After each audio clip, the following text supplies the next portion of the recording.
Hello friends, আজকে আমি তোমাদেরকে করে দেখাবো এইচপির 388A টোনার কার্ট্রেজ রিফিলিং। এই রিফিলিংটা কিভাবে করতে হয় তোমাদের আজকে আমি দেখাবো। ফার্স্ট তোমাদেরকে লক খুলে নিতে হবে। দুই সাইডে দুটো লক আছে, আমি দুটো লক খুলে নিচ্ছি, দেখে নাও। দুটো লক আছে, লক দুটো খুলে নিলে, ঠিক আছে, এইভাবে দুটো লক আছে, স্ক্রুর সাহায্যে এটাকে প্রেসার করলে বাইরে এটা বেরিয়ে আসবে। দেখো, এই লক দুটো যখনই তুমি খুলে ফেলবে তখন দুটো পার্ট আলাদা হয়ে যাবে। আউটসাইডে যখনই প্রেসার করবে, এই যে এই লকটা খুলে এলো, ঠিক আছে। সেম এই সাইডেও একটা লক থাকবে, এই লকটাও এইভাবে খুলবে, ঠিক আছে। এই লকটাও খুলে গেল। দুটো লক খুলে নেওয়ার পরে তুমি দেখবে এটা দুটো পার্ট আলাদা হয়ে গেছে, ঠিক আছে। দুটো পার্ট আলাদা হয়ে গেলে তোমাকে তোমাকে করতে হবে এই যে ওয়েস্টেজ কালিটা যেটা থাকে আমাদের এই ভেতরে, এই ওয়েস্টেজ কালিটাকে ফেলে দিতে হবে। দেখো, এখান থেকে আমি এটাকে বার করে নিচ্ছি একটা স্ক্রুয়ের সাহায্যে। এই পোর্শনটাকে খুলে নিচ্ছি, ঠিক এই পোর্শনটা, আই থিঙ্ক তোমরা দেখতে পাচ্ছ। এই পোর্শনটা খুলে নিলে এই ড্রামটা বেরিয়ে আসবে ভেতর থেকে। কিচ্ছু নেই, সিম্পলি ওয়ে, জাস্ট জানা। দেখো কত ওয়েস্টেজ জমেছে এখানটা, দেখেছো? দেখো, দেখো ভালো করে দেখো কত ওয়েস্টেজ জমেছে, এগুলো হেয়ার, এভরিথিং। তো অ্যাট ফার্স্ট আমাদের কি করতে হবে, ওয়েস্টেজটাকে পরিষ্কার করে নিতে হবে। একটা রাফ পেপার নিয়ে নেব, রাফ পেপারটার উপরে আমি ওয়েস্টেজগুলোকে ফেলবো।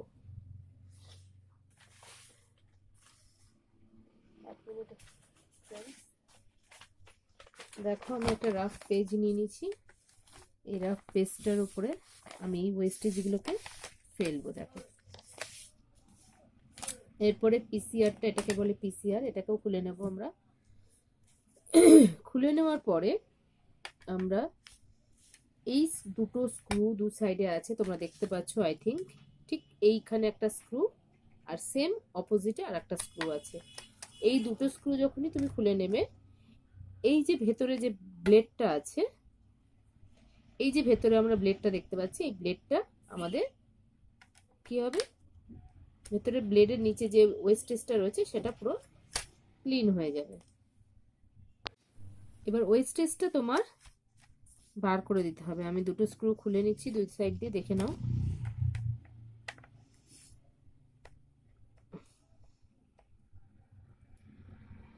দুই সাইড দিয়ে দুটো স্ক্রু খুলে নিলাম। এইবার এটাকে আস্তে করে বার করে নেবো। দেখো, দেখেছো? এইবার দেখো এর ভেতরে কত নোংরা। এইগুলো হচ্ছে ডাস্ট কালি, এইগুলো হচ্ছে ওয়েস্টেজ। এগুলো আমরা কিন্তু আর ব্যবহার করতে পারবো না, এগুলোকে আমাদেরকে পরিষ্কার করে ফেলতে হবে, ঠিক আছে। এটা যখনই আমরা পরিষ্কার করে ফেলবো, আগে এট ফার্স্ট এটাকে করে নিতে হবে, ঠিক আছে।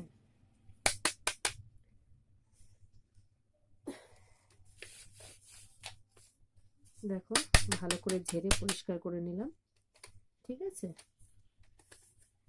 এইবার আমরা এই যে ব্লেডটা বার করেছিলাম, দেখো এটার গায়েও অনেক ডাস্ট লেগে রয়েছে, এটাকেও আমরা একটা কটনের সাহায্যে ভালো করে রিমুভ করে নেব।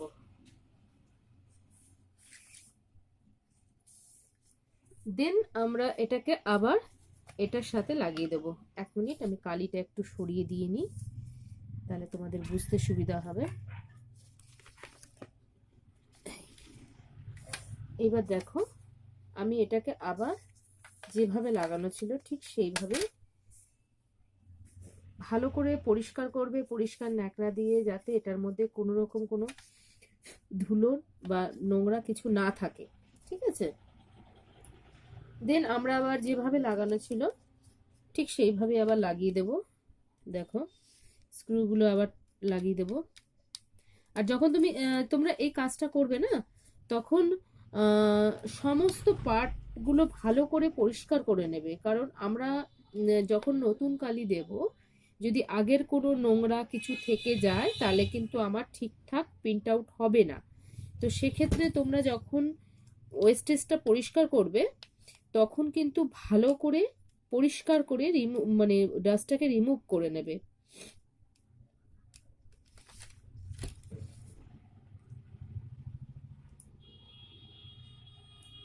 দেখো স্ক্রু দুটো আমরা লাগিয়ে দিলাম। দেন আমরা এই পিসিআরটাকে লাগাবো। পিসিআরটাকেও আমরা ভালো করে পরিষ্কার করে নিচ্ছি। পিসিআরটাকে এই লাগিয়ে দিলাম, যেভাবে ঠিক ছিল লাগিয়ে দিলাম। ঠিক আছে, লাগানোর পরে ড্রামটাকেও আমরা ভালো করে, দেখো কত কত ডাস্ট জমে আছে। আই থিঙ্ক তোমরা দেখতে পাচ্ছ কত ডাস্ট আছে। এটাকেও আমাদেরকে ভালো করে রিমুভ করতে হবে। দেখো ভালো করে রিমুভ করে দিলাম।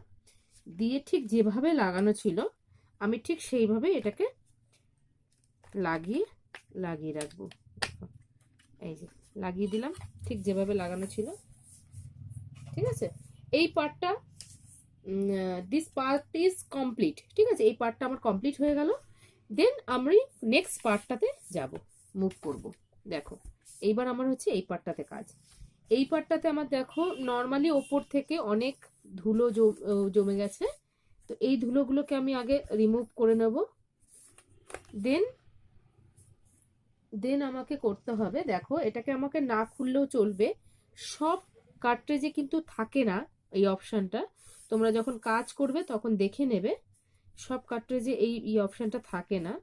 তো সেক্ষেত্রে তোমাকে কি করতে হবে, এই দেখো এই যে একটা ঢাকনা টাইপের রয়েছে।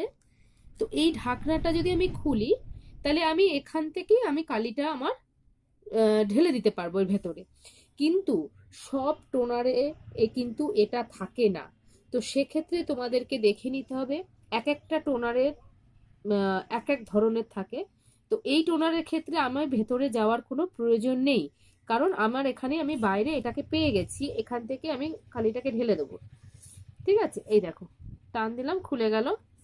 তো এটার ভেতরে আমি এবার কালিটাকে ঢেলে দেবো। যদি এই অপশনটা না থাকতো সেক্ষেত্রে, আর অবশ্যই আর একটা কথা মনে রাখবে, যখনই তোমরা যে কালি ইউজ করবে সেই কালিটা, এটা যেহেতু ডাস্ট কালি থাকে, দীর্ঘদিন থাকলে এটা একটা জমাট বেঁধে থাকে, তোমরা ঠিক এইভাবে এটাকে একটু ঝাঁকিয়ে নেবে। তাহলে কি হবে, কালিটা সুন্দরভাবে মেল্ট হয়ে যাবে। তো কোথাও জমাট বেঁধে থাকবে না। জমাট বাঁধা থাকলে আমাদের কিন্তু প্রিন্ট আউট ঠিকঠাক মতো আসবে না। তো একটুখানি ঝাঁকিয়ে নেবে ভালো করে, এপাশ ওপাশ করে ভালো করে ঝাঁকিয়ে নিলে কালিটা ভালো করে মেল্ট হয়ে যাবে। দেন তোমরা এইভাবে কালিটাকে খুলে আমি তোমাদের দেখিয়ে দিচ্ছি। Just minute. এরকম একটা ঢাকনা পাওয়া যায় মার্কেটে কিনতে। এই ঢাকনাটা তোমরা কি করবে, এটা ওপরে লাগিয়ে নেবে। ঠিক আছে, এই দেখো প্যাচ করে, ঠিক আছে, প্যাচ সিস্টেম থাকে। তো তোমরা এইভাবে লাগিয়ে নিলে তোমাদের কালিটা বাইরে বেরিয়ে যাওয়ার কোনো ভয় থাকবে না, যে বাইরে পড়ে যাবে বা কিছু, সেই ভয়টা থাকবে না।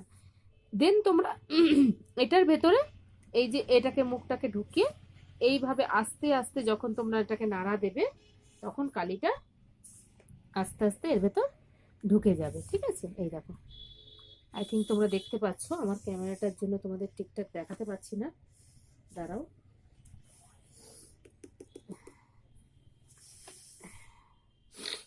ঠিক আছে, তো আমি কালিটা এর ভেতর ঢেলে নিচ্ছি, দেখে নাও।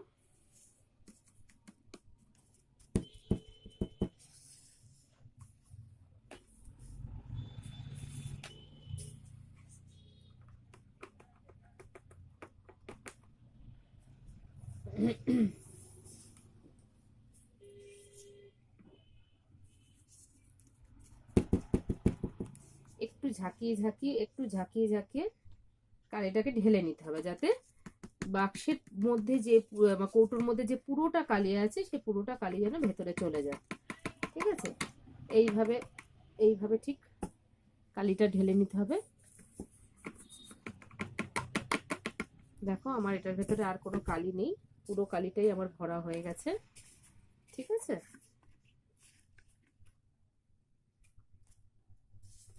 তাও আমি দেখছি যদি একটু কালি থেকে থাকে আমি সেটাকে আমার মতো করে